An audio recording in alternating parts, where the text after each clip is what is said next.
Welcome boys and girls, Costin here with a discussion about Slaanesh in Total War Warhammer 3 Immortal Empires. Creative Assembly has announced that their next DLC is going to feature Slaanesh, specifically Dekala, as a new legendary lord.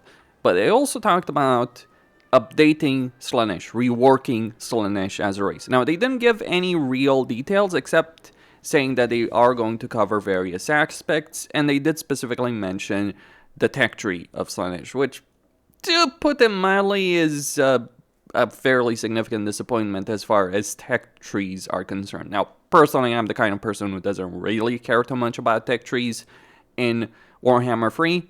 In a lot of ways, I feel a lot of tech trees are fluff, and I think like Creative Assembly would be served well if they just abandon the concept altogether, or maybe make it more similar to what they actually achieved with the Kislev rework, because that's what the supporter system has become, a separate tech tree, one that is significantly better and far more interesting to actually engage in. Maybe just some food for thought on that subject. There are obviously some very useful things like construction time for provincial capital settlement buildings, construction costs over here, a bunch of other things to be sure, but it's just a whatever tech tree that you're working over here. So hopefully they will at least make it more interesting and offer more tangible results and things that are just more fun to actually engage in terms of researching. Now, regarding Slaanesh, there are various issues that Creative Assembly does need to tackle with respect to Slaanesh. One of the biggest problems actually comes down to their unit roster and how you interact with that unit roster during the course of a campaign. Out of the Chaos factions, Slaanesh has a really bad time with sieges, because if you look at the racial design of Slaanesh, you're looking at a faction that's all about battlefield dominance, flanking, maneuvering, attacking very quickly, disengaging, attacking, and things like devastating flanker. That is all well and good, but a lot of that dynamic battle gameplay gets lost in respect to sieges. And the reason that is so important is because a lot of Slaanesh units, especially the demonic units, are very glass cannon type units. Never mind the sheer amount of cavalry units they do have with Slaanesh, which inherently cavalry is not going to work especially well in sieges.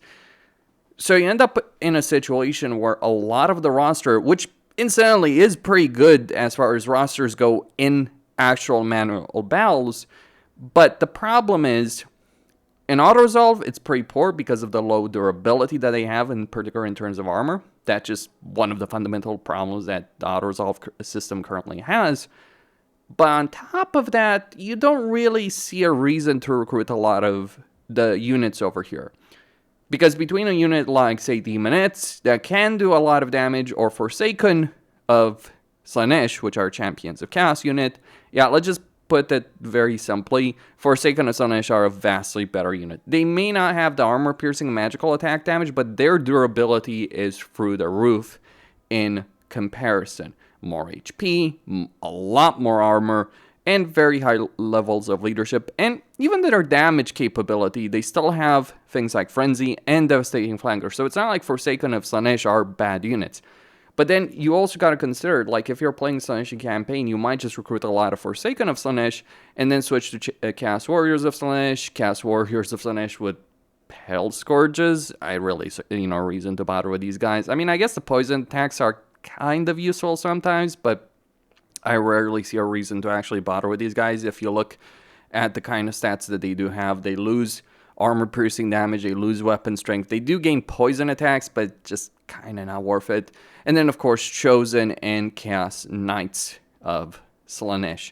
So there's some really good units, but you're essentially in a campaign dynamic where recruiting beyond several, like 4 units, which is Forsaken, Chaos Warriors, Chosen, and Chaos Knights, there's just absolutely no point to it. You do have a decent selection of heroes available in a Slaanesh campaign, but then you also can't recruit them until you get tier 3, with the exception of cultists. You can get a good amount of cultists, you do have magical capability, to be sure, in a Slaanesh campaign, but what you're really lacking is casualty replenishment, because that is actually going to be added on the problems that Slaanesh has. See, you can have a race with disposable units, if you want to consider that. And certainly as Slaanesh, you can get a decent amount of economic potential. Not that Demonettes of Slaanesh are cheap units. Like, that's kind of the problem. Like, why would you get the Demonette versus a Forsaken when they're both of them the same cost? There's literally no reason. But you can have factions or races that are designed around the idea that their army is disposable. Skaven can work like that. Vampire counts absolutely work like that. Even Vampire Coast to a certain extent. I emphasize to a certain extent. But Vampire counts especially. But that's not how Slaanesh works. In a Slaanesh campaign, your individual units are valuable. This is something they do share with other demonic factions, and it is a problem for them, but it is especially a problem for Slaanesh, because you look at the units I can recruit over here, the only unit that's actually worth recruiting are the Forsaken, and that's a tier 2 unit. This is having a tier 2 settlement. Sure, I could get more stuff, but again, that wouldn't change. Like, I could get this building chain, it wouldn't change whatsoever. I would have very, very little reason to actually recruit something else. Also, Slaanesh is really lacking in terms of the heavy infantry department, because out of the Chaos factions, out of the demonic factions, they're the only ones without a good, solid, heavy infantry option that does damage. Even though Siege Halberdiers may not be the best unit in the game, they're at least something. Whereas if you just go with the shielded version, they'll get the job done, they'll win the vast majority of battles, but it ends up being fairly limited. So some issues with respect to that, but the problem is limited recruitment slots, limited casualty replenishment. Slaanesh is one of the very few races in the entire game that has no really good way of improving casualty replenishment, and that does affect their campaign capability. To be sure, one can argue that it is a somewhat similar situation if you're playing Slaanesh as Champions of Chaos or Warriors of Chaos, so if you're playing Azazel or Sigvald. But in reality, Azazel and Sigvald have a vastly better unit variety available in their campaigns, especially Sigvald, while still having that kind of Slaaneshi playstyle focus. The only uniqueness that N'Kari has is the ability of using cults, and while cults are good, they don't make up for the deficiencies that Slaanesh has. Another problem that we have to talk about with Slaanesh is their kind of playstyle in a campaign. See, if you're playing a Slaanesh campaign, you want to vassalize other factions through subjugation. It is a similar situation with Warriors of Chaos, but again, Warriors of Chaos work better, because you can just hold on to the Dark Fortress and give everything to your vassals, whereas with Slaanesh, you do need different settlements for at least hero capacity, different types of unit recruitment.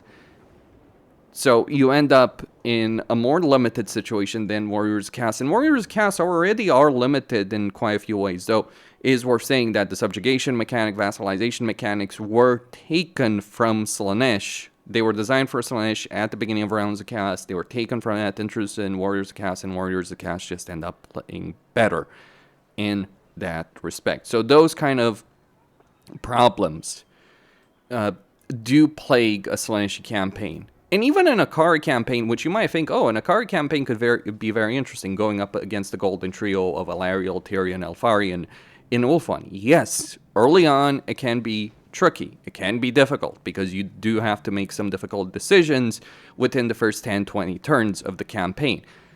But here's the problem that comes into play with all of this. Technically speaking, because of the cults and the teleportation that those cults provide, you should have a far more dynamic and interesting campaign than what you get, because, yeah, you can summon disciple armies, you can set up cults, you have the ability with cults to even get more cultists if you so desire. Like, just various benefits that you do have available over here in a Slaaneshi campaign with regards to, cults, teleportation, all that. Actually, they did remove the significant cultist benefit that you would used to get, because they were like the rework for the cults. Actually, I think ended up hurting Slaanesh a bit. You do get more movement around the campaign map, but you do lose just the sheer amount of cultists that you can have available.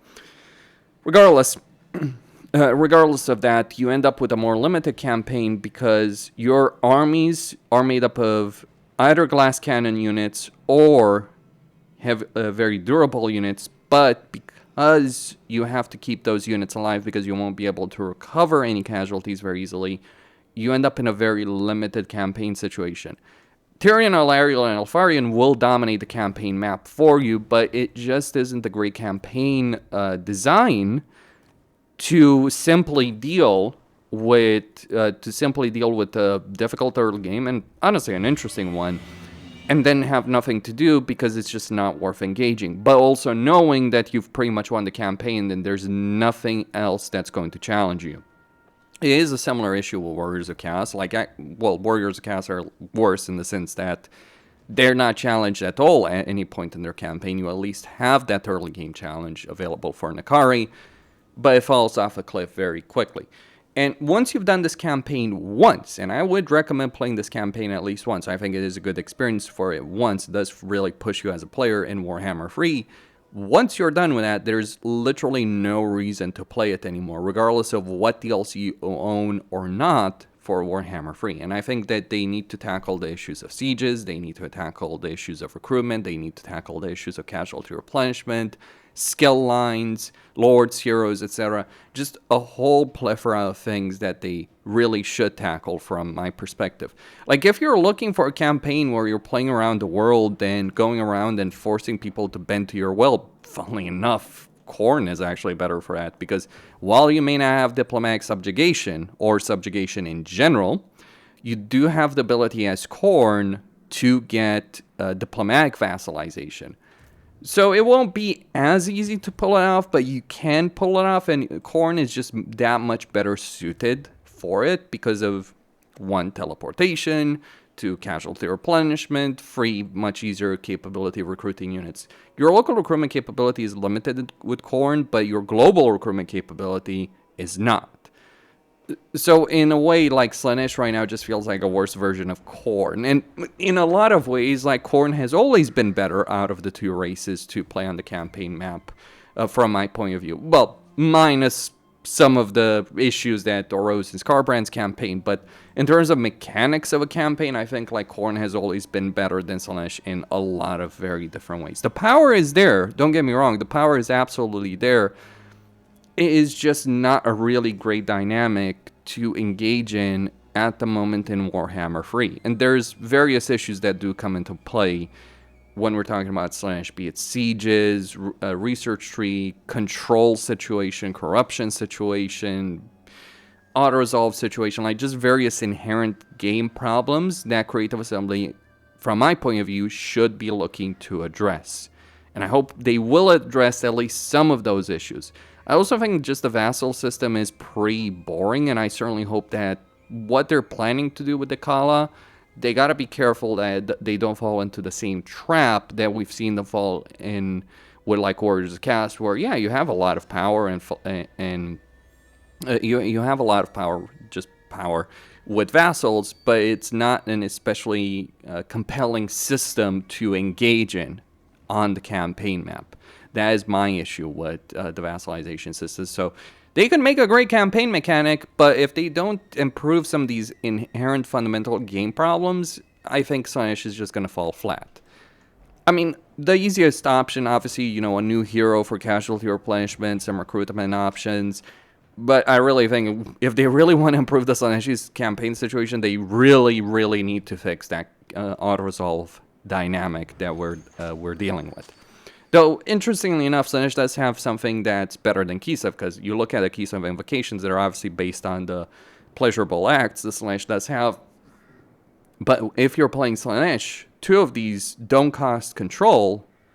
Only one requires control, and that's the pleasure arena. The other things like growth, control, or recruitment cost benefits, those just cost devotees.